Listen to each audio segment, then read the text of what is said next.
Welcome, Leo. This is Regina from Pacific Tarot, getting ready to do a reading for you, in which for the first half of October, I'm really tracking the movement of Venus. And so this is in the collective reading I just posted. I was looking at the energy of Venus in relationship to Chiron, Neptune, Jupiter, and Saturn. And this is about the quick aspects it's making with many of the outer planets, including Chiron, which is truly an asteroid or a planetoid.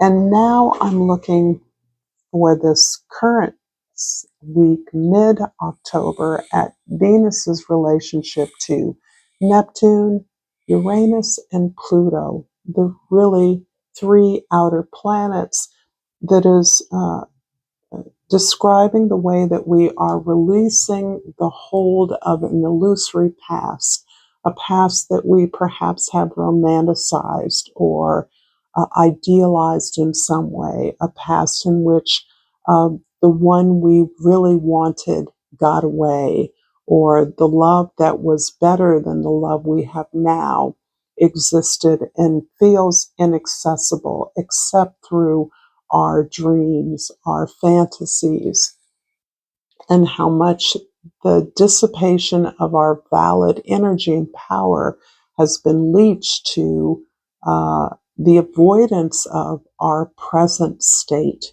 And with Pluto and Uranus aspecting Venus, we're looking at the way that we are building our future. We're creating a future that we formerly were unaware or did not know was possible. If you find that this reading resonates with you, please like this video, subscribe to my channel. I will be clarifying the cards with Tim Burton's Nightmare Before Christmas and Benicio del Toro's card deck, and I don't remember the name of it, but a little bit of celebrity tarot here in keeping with the season of Samhain and Halloween and the entrance or the harvest celebration, which evokes a lot of cultural celebrations that are fairly widespread and universal as we move towards the waning of the light in the northern hemisphere and the coming of the light in the southern hemisphere. I hope I got that right. For your overall energy, Leo, you have the Ace of Cups.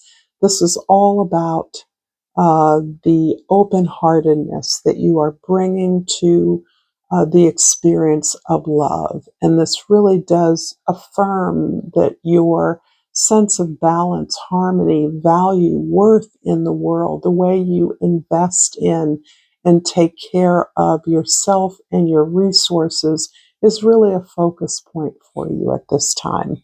Underneath the deck, we have the Three of Pentacles, which is about the way you're working with others. You are part of a team and you enjoy the way that you are creative, the way that you can be flexible when you combine your resources with that of others. In the 10th house, this is the house of your social identity, the way others see you. The Ace of Swords indicates a tremendous revelation, a tremendous insight. I do believe this is about the way in which you are understanding how your feelings, how the desires that come from your authentic heart are shaping what you now see as possible in the future. You are moving ever closer to your truth, to your justice. And this appears to be coming as a result of work you're doing with others, ways in which you are centering the reasons why you are working towards the things you are and how they are different from the way that you invested your energy in the past. I see you making presentations, able to tell stories that inspire others, give in directions, or shape a vision that is an inspiration to others as well as yourself. In the first house, the death card is about the rebirth that is occurring for you. And this is feels like it's being repeated here, that you have worked hard to face those demons, fears, anxieties, guilt, and shame in your past, to let those go in order to uh, liberate the expression of love, generosity, concern, and interest that's anchored in your own self love and self respect, honoring your goals and values, honoring the way that you move forward in the world as a natural expression of what you hope to be returned to you. So there's a sense here that you have generated the release of uh, an elevated, a richer state of being through the release of things that no longer work for you. In the fourth house, your home, your family, your foundation, the Chariot card signals this focus on self acceptance, so that as you accept who you are, and that includes your natural gifts, your natural talent, you are no longer trying to fit in or resonate with the expectations of others. You have discarded uh, those expectations, those standards, a vision of others that framed or limited your expression. And now that you accept who you are able to stand up for who you are, defend yourself against those that pressure you to do things a certain way or be a certain way.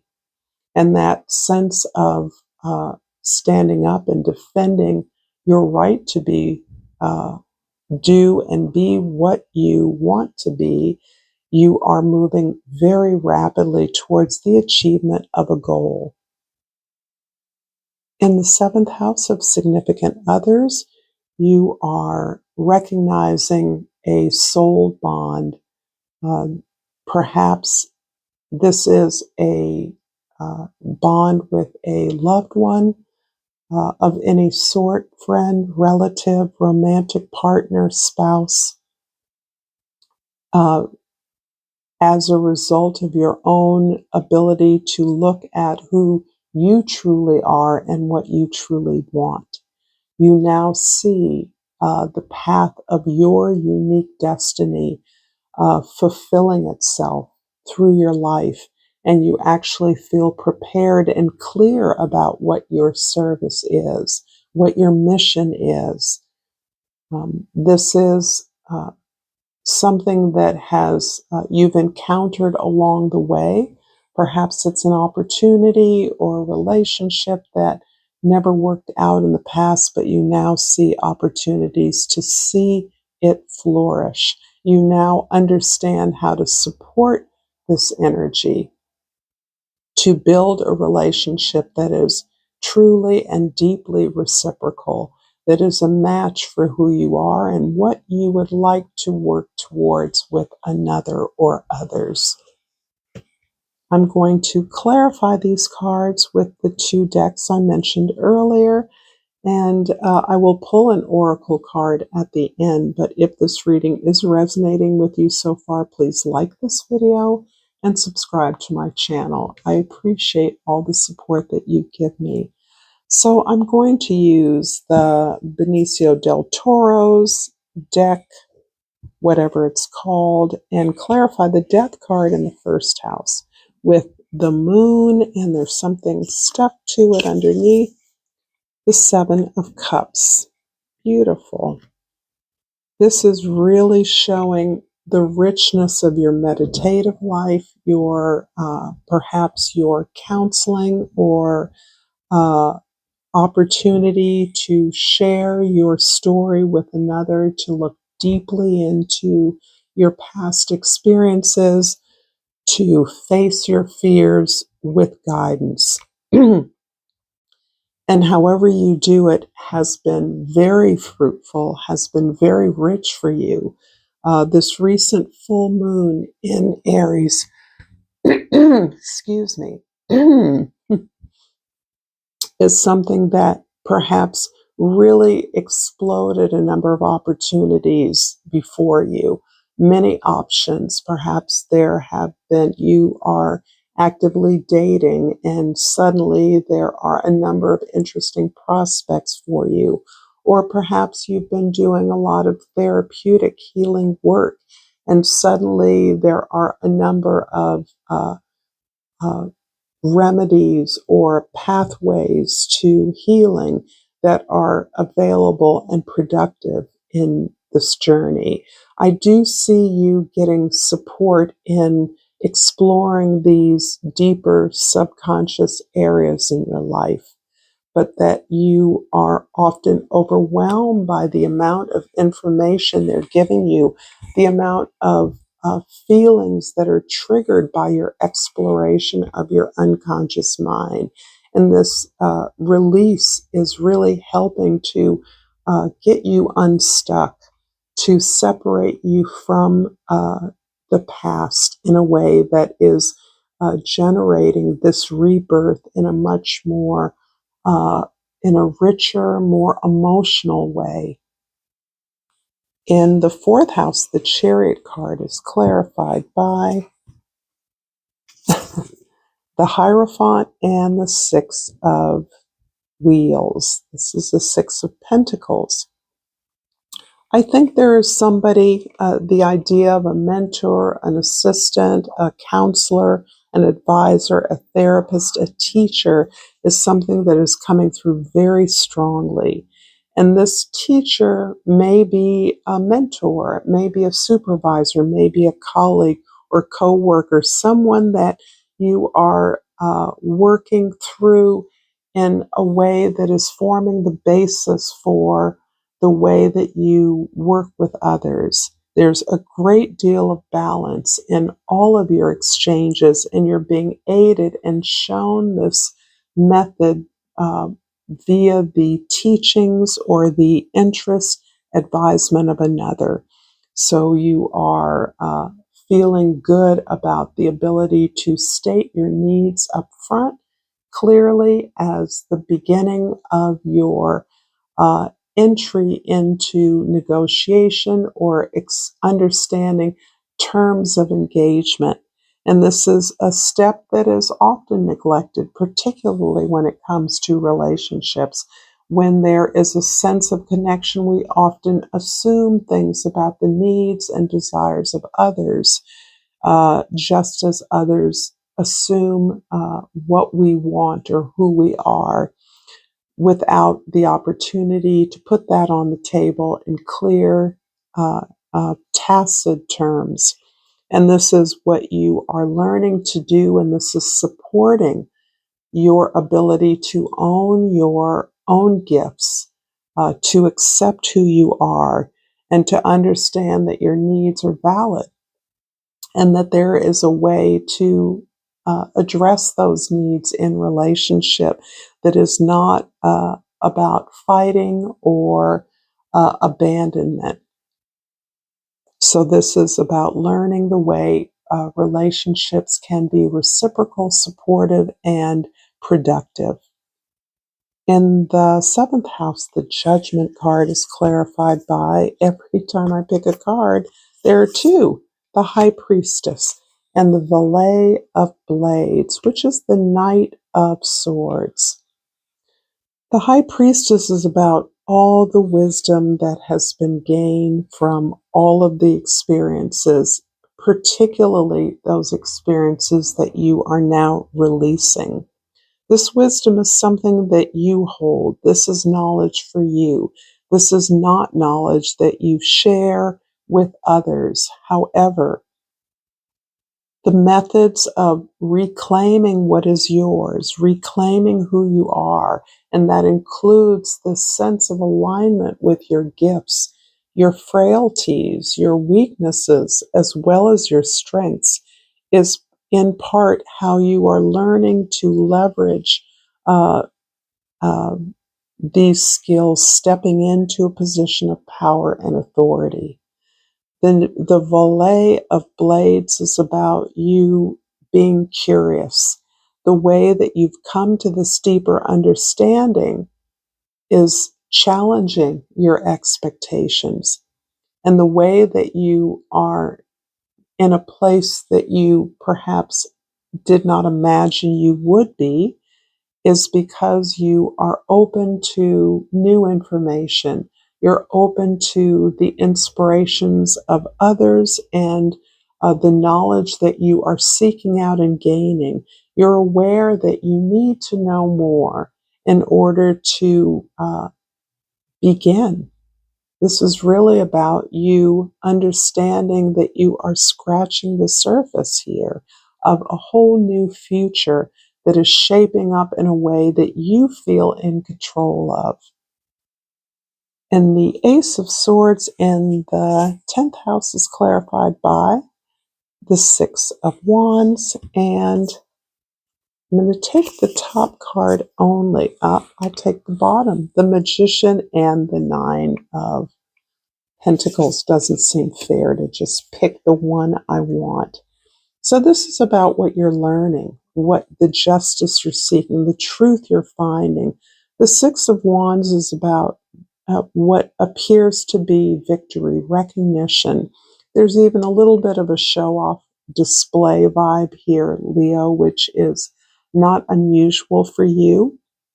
But this is the result of attention you've earned, work you've done, credit you're being given for what you have achieved, and those successes really bolstering up the entire team. This is you not working alone. However, what you're working towards is your independence. This independence is allowing you to move into a place of creative will. That is the ability to manifest the creation you want, to produce what you want according to the resources you have. You've now learned how to use what you have. You're no longer looking to a distant horizon or waiting for something that may or may not come through. You're done waiting. You understand that you have the right to build what you need now in the present, and that you are gaining knowledge, reclaiming your place of authority in your life as a result of the mission that you perceive you are here to accomplish, you're here to achieve. And this comes from the ability to be flexible, to understand who you are and grab opportunities, understand, see opportunities where they exist in your life, to take advantage of those, to express yourself along the line of your hopeful vision, what you'd like to create, how you'd like to serve others, or how you'd like to contribute to the world. I'm going to finish this reading with a Seed and Sickle Oracle card. And wow, a whole bunch flew out, but I'm pulling the chickweed. And number 9, this is the card, the number of the Hermit card. And I'm going to read from the Dusk Handbook because I do feel that this is about how you are understanding how to use resources for yourself. And I think although you may have felt as though you were gaining resources for yourself, there was an element in which you were giving away your power to others or accepting what others gave you rather than pursuing what it was that you sincerely wanted for you. Chickwood reads, ever early flowering herbs which appear when the rest of the world is still cold and bare, are full of valuable nutrients, proof that things are returning to life. Chickweed is one of the first herbs to grow in spring and is eaten in spring festivals around the globe to bring longevity and health. A series of small blessings are due to appear to you so be sure to make the most of them. They may appear modest and insignificant, particularly after such a long period of struggle, but the benefits and good fortune they will bring are numerous. Thank you so much, Leo, for this reading. Thank you for your likes and your subscribes. Until next time, namaste.